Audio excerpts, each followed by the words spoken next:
Ready, set, go. Hi, Elise. How are you? Mark. I'm Elise. I'm Mark. So we do not have a guest with us today because they got sick. It's just part of life. We got to be adjustable and deal with things as they come. But over time, a lot of these conversations that kind of started these ideas are what we're doing right now, which is us talking about different aspects of recovery and things that, have been impactful to us that we figure if it's impactful and worked for us, maybe it'll work for other people, which is kind of where everything in this program came from. So one idea that we've been going back and forth with is the idea of anger turned inward equals depression. Now, once again, to be clear, not trying to, be counselors or therapists, but as I recall, the simple idea towards this, and please correct me as we go along, at least this is not what you remembered our conversation being, but is a lot of times when we get, any base feeling or emotion, it's like anger, for example. Anger is kind of a secondary emotion to something that happened. You're just not pissed for no reason. It's always I'm pissed because of, or I'm pissed at, or I'm upset, or I'm angry about. There's always something that's kind of a catalyst to that experience. And so what I was noticing is like anger that is directed outwards, it's like something happened, then I get really pissed off, and I flash past the something that happened straight into anger, because I'm really good at dealing with anger. And getting on the other side of that is basically anger is really hard to sustain. It's energetically, it's really hard to maintain anger. It just takes a lot of effort. It takes a lot of emotional labor to remain pissed off for a long period of time.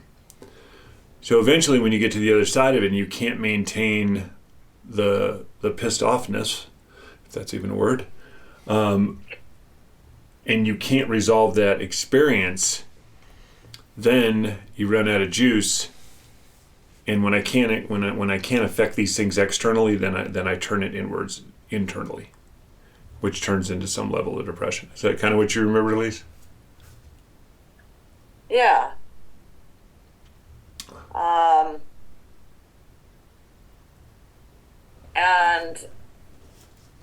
And like just like you were saying, where the anger comes from, it's like so reactive, it's a reaction to something, but it happens like so quickly that we don't necessarily stop and think about it or where it's coming from or what else might be going on. It's just it's like just a defensive emotion, It's defensive just reaction. Yeah, we can all. It's like if you if you come up behind an animal and they're like and they just attack. Yeah. But they it's like a survival. Mm-hmm. Yeah, it's super primal. Not even they know what's happening, which I think is the purpose of anger. Because to me, every emotion has a purpose. That's why we evolved to have them. And I think anger, when I see it in you see it in animals, or you see it in kids, or beings that aren't really thinking about it or aware of it. It seems like for survival. Yeah. It's helpful for survival. And then what you were saying, what happens, almost like you act like you're constantly in survival, I guess. If you're constantly angry, that's not, I don't think that's not what how anger is supposed to operate. Like, we are not always in survival mode, but like when we act like that, like you're saying, the juice eventually runs out, and then we're left with like the exhaustion and the fatigue and like feeling depleted, depression. Yeah. And so, like, a lot of times we'll fast forward right past whatever it was. So if I end up getting in a place where I run straight to anger, what did I pass along the way there?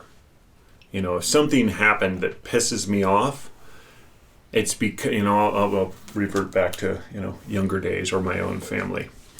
You know, like in my family, you didn't learn to get along, you learned to be the one who yelled loudest. You know, which is a version of anger.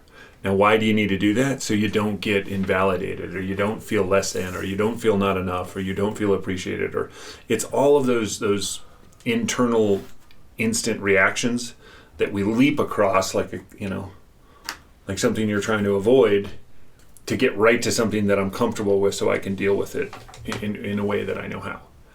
You know, it's really easy. Like for me, I'll either go to straight to shutdown for most of my life, or so over the top that, you know, it's like a tsunami coming over people that they just can't avoid. There was really no middle ground to it. But what causes, I mean, both of those are kind of defensive. They're kind of protective. Yeah, totally. And like, even shutting down, like, is anger, it just looks different. And to me, like, anger is a lot about control, and that's why it's like survival and defense. You know, it's like I have to be in control, right, in order to like survive, and like I have to have some sort of like power over the situation. And like, to me, shutting down is also about control. Yeah. You know, it's also about like it. I'm not letting my emotions come up. I'm trying to control myself, but at the same time, I'm also controlling you with my silence. Yeah. So I'm the one in charge of things, and I can avoid all the shit that made this feel so uncomfortable to begin with. I mean, basically, it's a lot of avoidance, it sounds like. You know, it's expressing control to avoid some sort of pain or some sort of uncomfortable feeling that comes with this. You know? Yeah. But then we were going through this, we were talking about the idea that, you know, how anger that I'm expressing outward, you know, because I can't maintain that for a long period of time, or the other person leaves, or the situation ends, or whatever it is, and I'm just sitting in this perpetual, you know, pissed offness until there's no more fuel in the tank, and then it drops down into some low frequency kind of feeling of like a depression, you know, because then when I can't force it outwards to you, then I turned it inwards towards me, like, oh, what a piece of shit. Why did you make that happen? You're so dumb. You're so whatever. And whatever narrative comes up with that. And then, you know, when I can't kick the shit out of the world, I'm going to start kicking the shit out of me. Mm-hmm. You know, and coming through that to be able to see a piece differently. So what were the other things that we had written down about that I was trying to remember? Because you have the...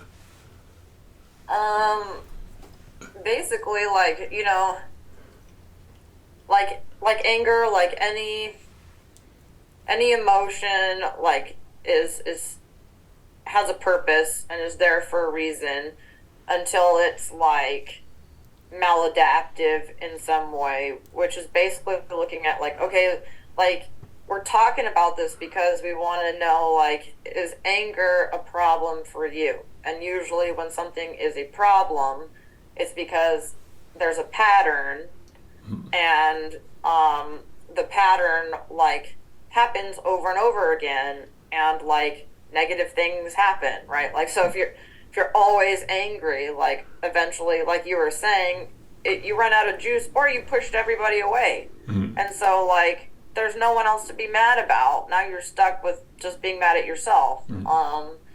And like that's destructive. Going to jail for anger is destructive, right? Any time where like basically, is anger a problem? If so, like the next step now is looking at like, so if we keep going from like anger to depression over and over, like, okay, is this a pattern in my life? If this is a pattern, like, can we figure out when that started? Like, when was I really angry? And like what you were saying is like a lot of times it comes from, as long as you can remember. So like what are the family dynamics? Like was anger like a behavior or like a way to survive the family dynamic at a young age? Totally. It's a learned behavior. Like, I don't think any of us come out of the womb pissed off, but a lot of us spend most of our life in that scenario. So that's something that apparently we learned that was advantageous at a time, like a lot of people use anger as a weapon, Yeah. Now, what would you use a weapon for? You use a weapon to keep yourself safe. So at a certain stage of life, I learned, or anybody learned, that being pissed off has advantages because it gives me control. It makes me feel empowered. What else does anger do for you? It gets you an outcome that you're trying to create. It helps you avoid things. It puts a much more controlled face on something that's really scary and harmful. It changes, I don't want to say empowering, but maybe. I mean, it goes from a place where I feel completely out of control to a place where I'm expressing control over something that is well beyond my, capability of understanding, or my capability of reason. I mean, most of the times when I get pissed off, it's because I feel invalidated, or I feel, what would be the word? Like justice wasn't served, or something wasn't going my way, or something didn't work out the way that I intended it to intend off. So you get pissed off, or the opposite side of that.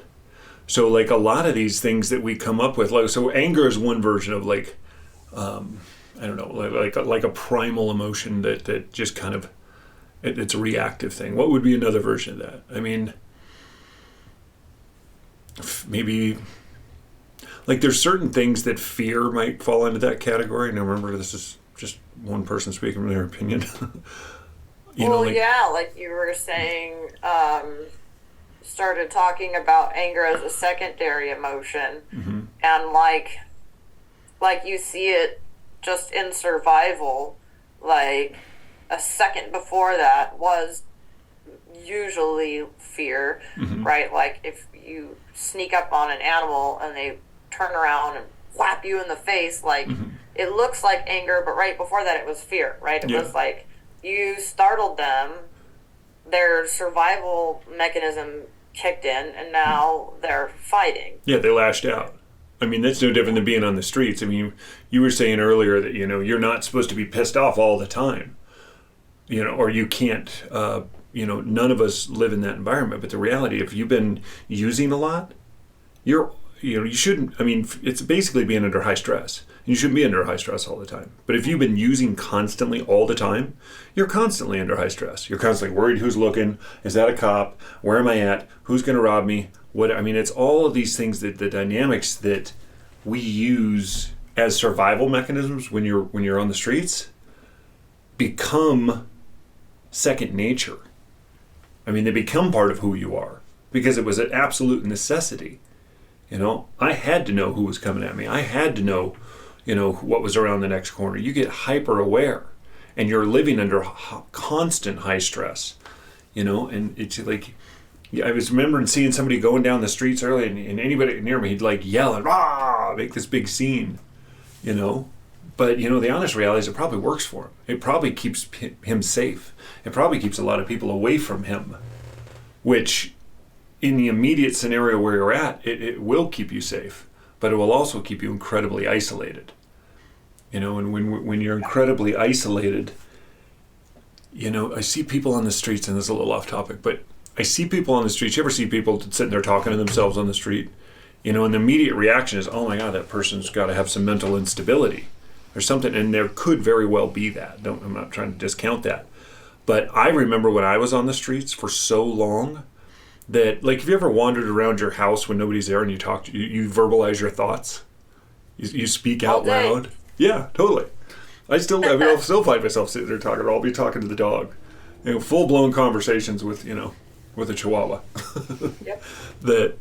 And so I think so many times, I don't know how much of it, and this is, I want to be clear, I don't know how much of that is mental instability and how much of that is excessive loneliness. Because I think eventually you come to a place where you just start verbalizing your thoughts, because I think we crave hearing the human voice. Like we are basically biologically driven to connect with each other. And when there's constantly never anybody else to hear, you start talking to yourself. Now, is that psychosis? I don't know. Or is that just is that essentially pathological loneliness?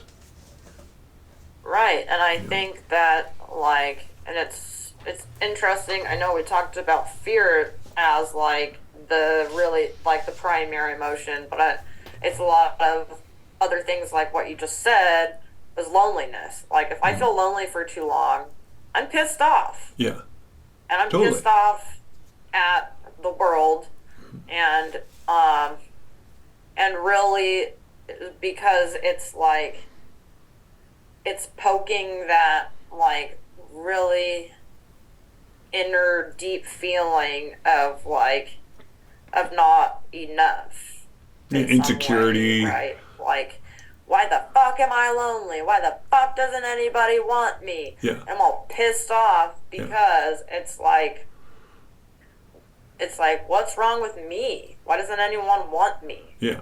And that's, like, the core shit that I don't really want to look at. It's easier to be like, fuck you, than, like, am I unlovable? Totally. Which when you just sit here and start thinking about this, when, it's easy once you've gone down the path of being self-reflective for a little while, or not easy, but it happens more often, to where I can be like, wow, I can either direct that attention either into growth, or I can direct that attention to outward things like, well, I'm alone because you're an asshole, And when I start putting the blame on every other component piece in my life, as opposed to reflectively looking in, like if I'm pissed off all the fucking time, and I'm pissed off at 29 different people in 29 different situations and places and all this shit, you know what the one common denominator it is?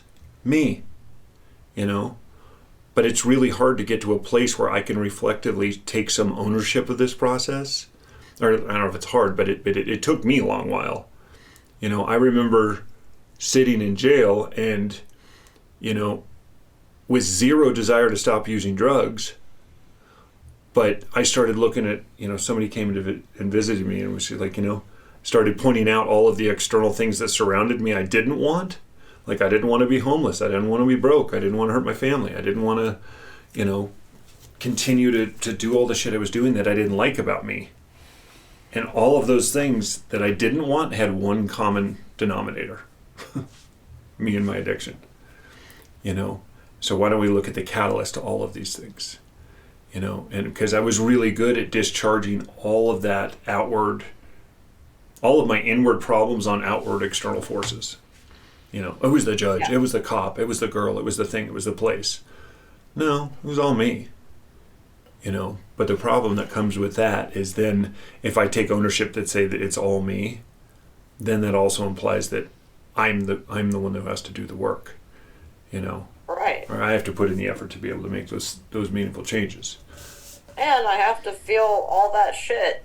Like, I have to feel, to me, it's so much easier to feel anger than it is to feel like lack of self-worth. Yeah. Yeah, because if I'm angry, then I'm pissed off because of something, and I can blame that on you. Yeah, and it's energizing, and there's nothing that I have to work on. Mm-hmm. And I can pretend there's nothing at all wrong with me, so I'm okay. And like you were saying, like, it's funny when you said we don't come out angry, like we aren't born angry. And I was thinking of like babies when they pop out and they're like, yeah.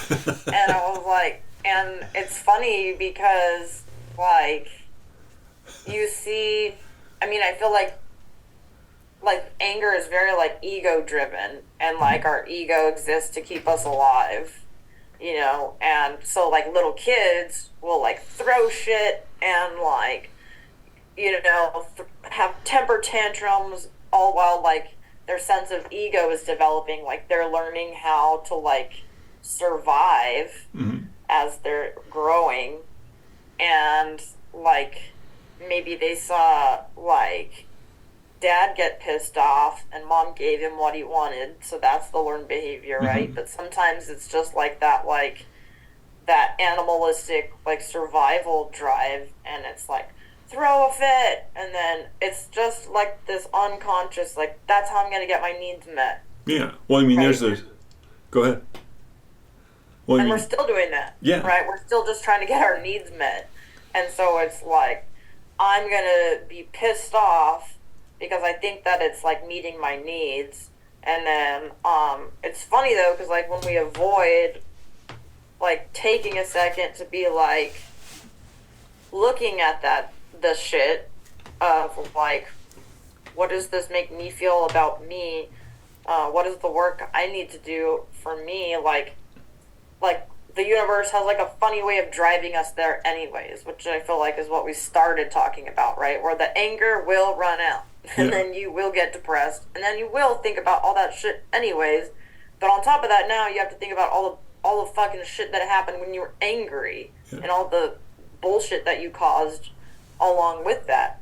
Yeah, which gets more isolating. I mean, I was thinking of the thing you just talked about with kids, you know, when they do come out like, "Ma, I don't like this."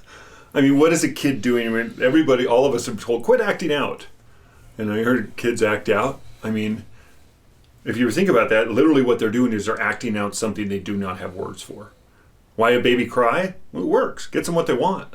I don't have language to tell you, hey, I just left this wonderful warm place inside of mom in the womb, and now I'm out here where it's cold, and I don't know everybody, and everybody's looking at me, and they just cut something off of me, and it's painful. All these brand new experiences, so my one reaction is, blah.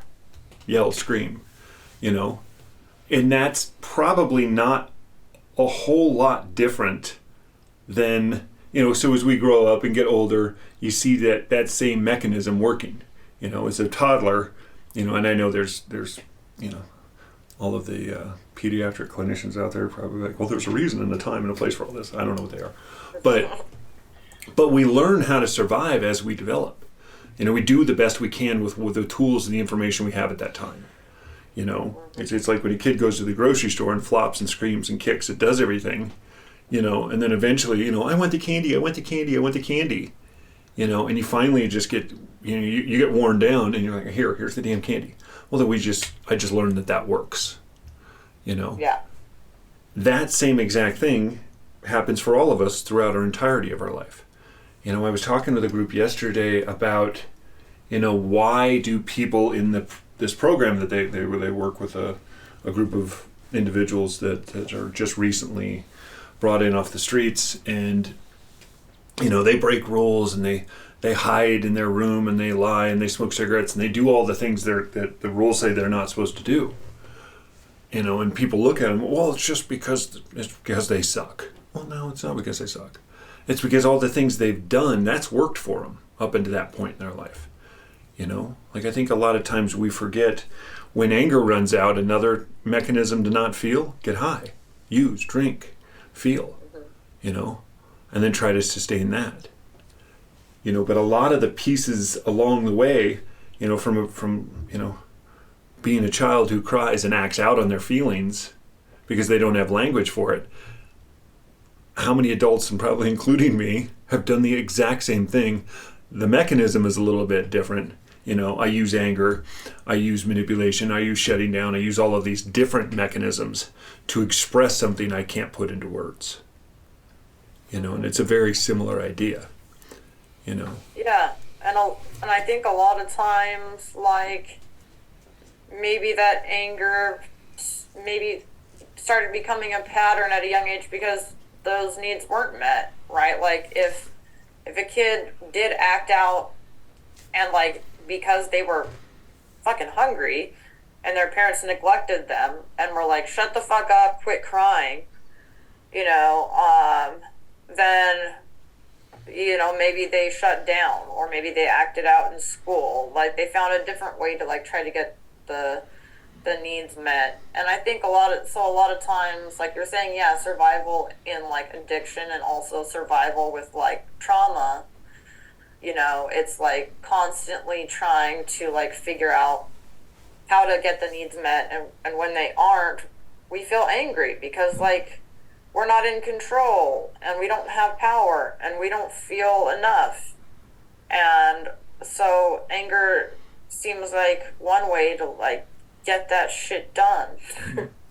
So, I mean, but this also always comes back to the same point, is we're fast forwarding right through the important part.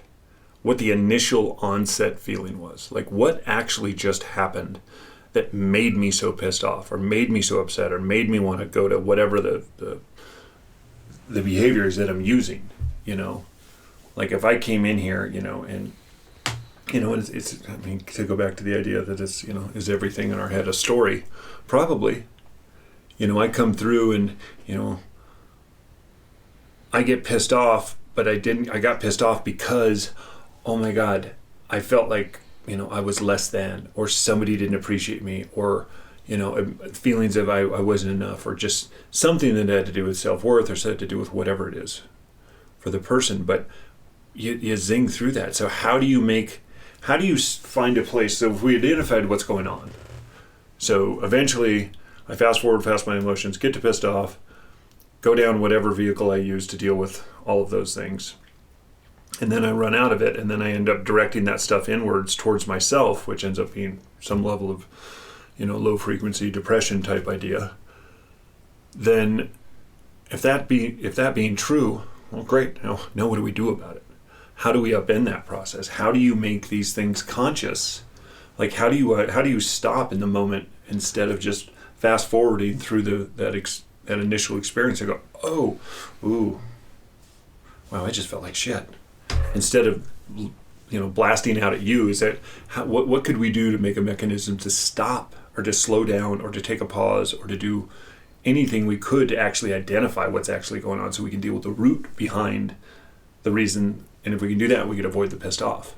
And if we can avoid the pissed off, then we can avoid going down that whole long-term rabbit hole of this. Yeah, and I think kind of like, we talk a lot about, like, how do we, like, satisfy those needs, right? Because if I feel like I'm worthy, then nothing anybody says or does can really, like, hurt me to the core. So I don't have the need to, like, be angry. I can be like, you're fucked up. I'm going to step away now because you don't serve me. Or it can be like, oh, I'm starting to feel angry, and I think, like, I need to change course or figure out where this is coming from. Like, there's not the explosiveness if I feel okay about me. It, like, turns down the dial. Of course, I'm still going to get angry sometimes, but it's not going to, like, control my life or build up to the point where I fall into a depression hole at the end of it. Yeah, or I'm not just constantly pissed off. That's what I didn't think of. I was trying to find, take out a notepad, do something practical. But, I mean, that's a really good point of looking at, how much work have I done on me behind the situation to be the person that can handle these things. And those, I think we all have these invisible buttons on us that people push, but I'm the one who installed it. To come in, oh, Leash, you just said that because it triggered something that happened way back when.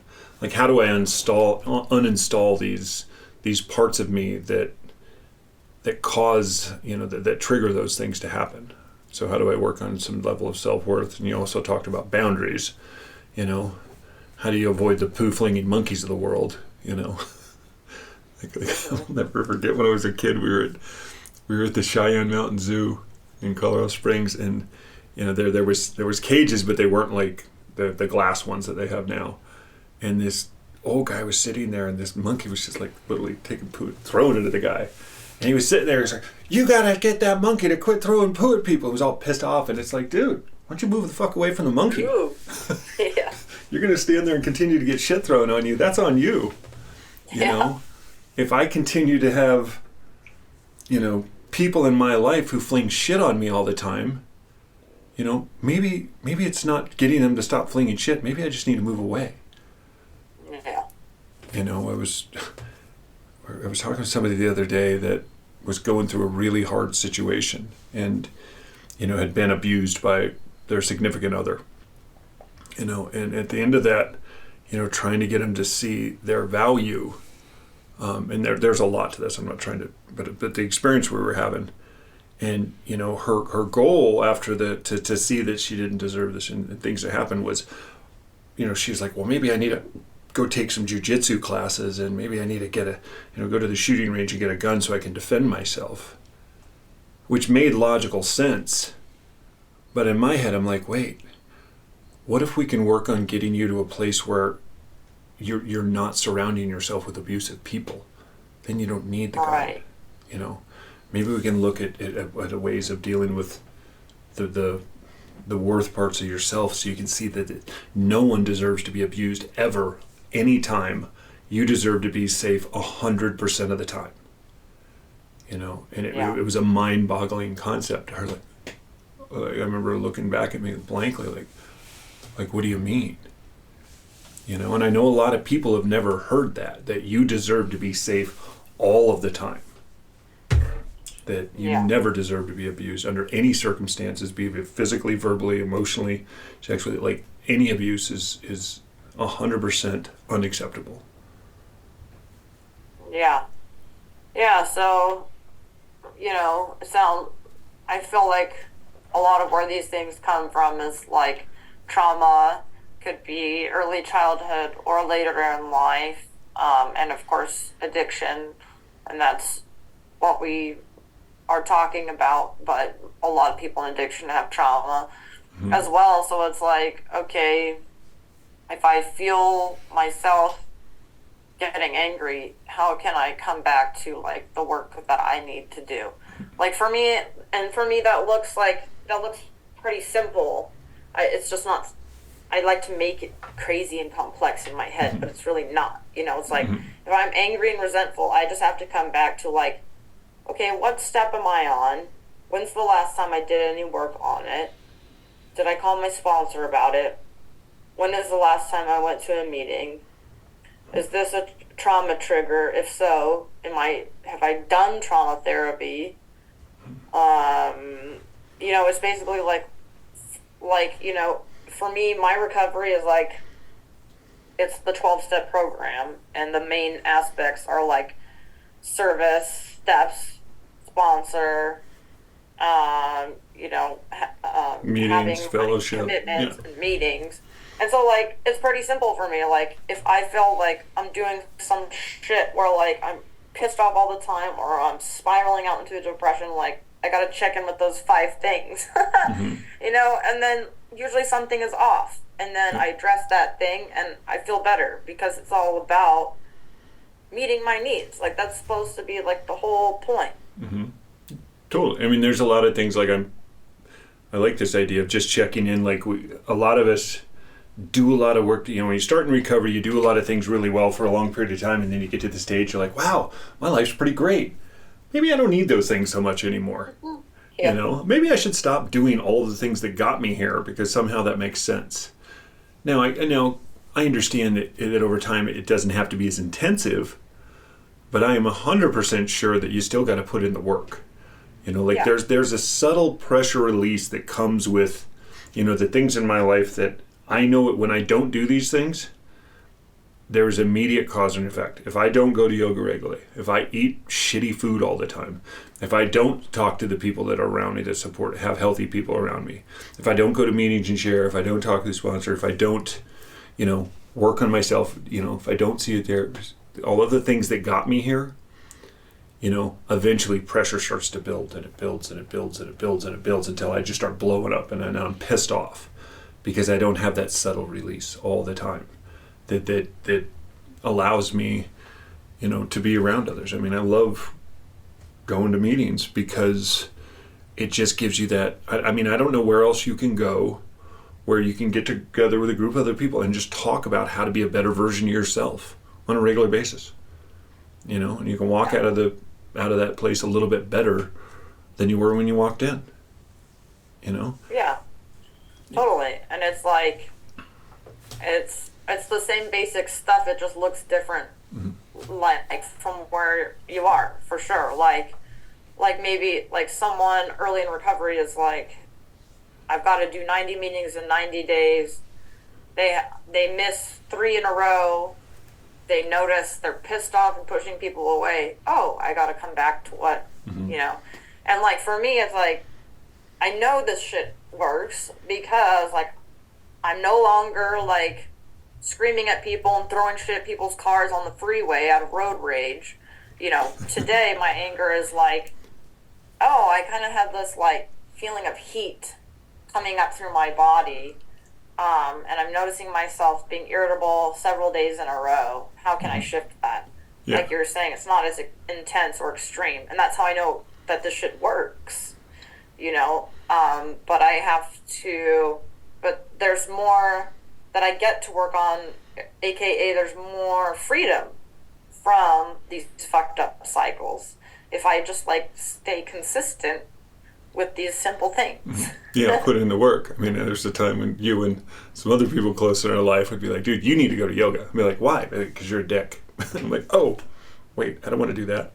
You know, but because it's hard to notice like the subtle little shift that happens when you stop doing these things. Well, I'm busy and I need to do, and I've got to go, and I've got all these responsibilities, and, you know, then I start like, you know,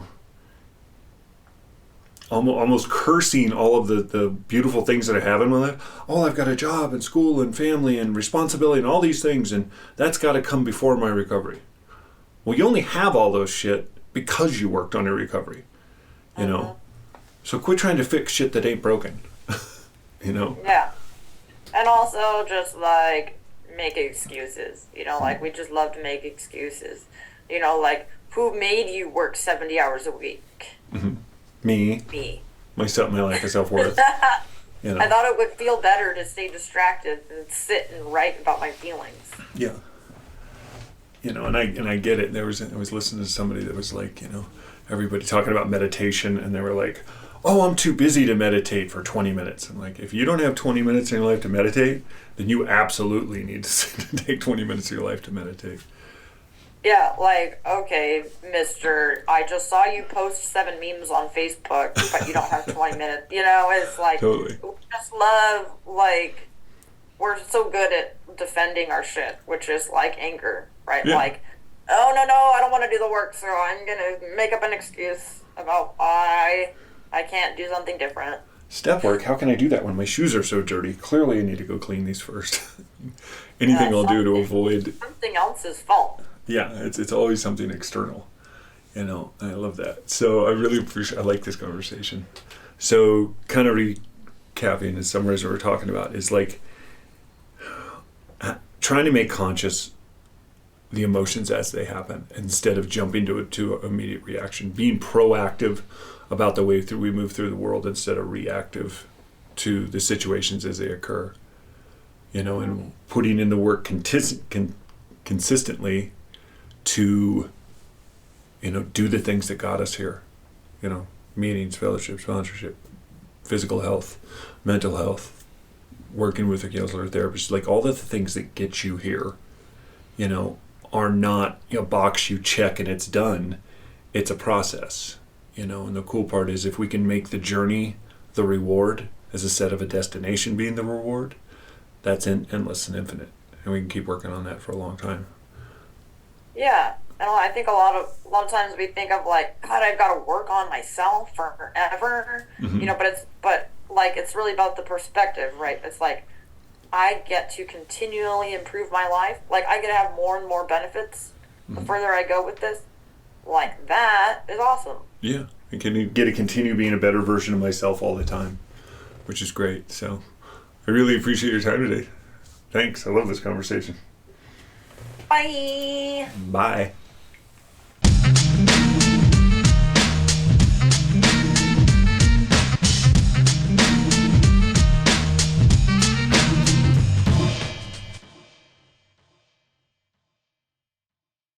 All information and other content supplied or communicated in or through this video is for general informational purposes only and does not nor is intended to constitute legal or medical advice. Any viewer of this video should contact his or her own attorney, doctor, or other applicable advisor or practitioner to obtain legal, medical, or other applicable advice with respect to the accuracy, reliability, or potential application to such viewer of any matter discussed or portrayed in this video. Please do not act or refrain from acting in any way based on any information or content supplied or communicated in or through this video. The views expressed during this video are those of the individual presenters only and not those of Choice Recovery Path LLC or any of its customers, suppliers, or affiliates. Any liability with respect to actions taken or not taken by any viewer based on any information or content supplied or communicated in or through such video is hereby expressly disclaimed. All such information or content is expressly provided as is and free of any representation or warranty of any kind.